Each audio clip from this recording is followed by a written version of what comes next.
Well, we're joined now by sports anchor Avery McRae. Avery, extracurricular activities are so important for students in high school, and for many of them, that is high school sports. Right. And there's good news because some of them are back in action. Yes, and that is what we're going to focus on. Obviously, we want to be glass half full. Very excited to see some of them back because athletics are slowly but surely making their return to local high schools, with Hammersholt hosting Superior and girls volleyball yesterday. But while the activities director for the local school boards is thrilled to see volleyball among the sports returning, the question surrounding a return date for higher contact activities like basketball is still left unanswered. Alex Flood has the details.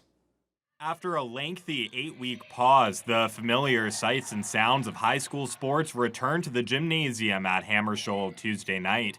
Girls volleyball made its highly anticipated return to the court as the Superior Griffins paid a visit to the Vikings.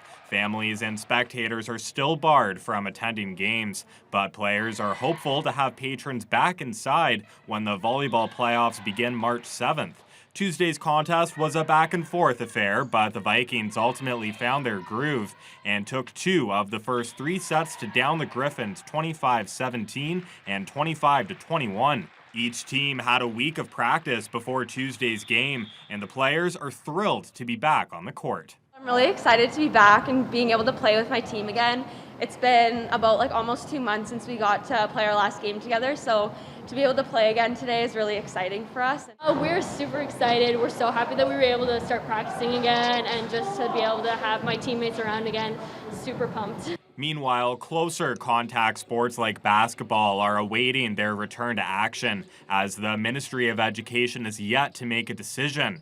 Dave Pino, the activities director for both Thunder Bay school boards, is happy the provincial government has given the go-ahead for some low-contact sports. However, he is confused as to why restrictions are in place for high schools while other community sports can play on. I think there's a lot of confusion amongst students, parents, and certainly those of us who work in school sport about how community sport and those high contact are going and school sports not.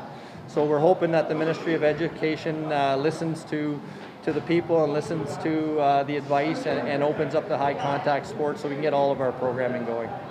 Alex Flood, TBT Sports.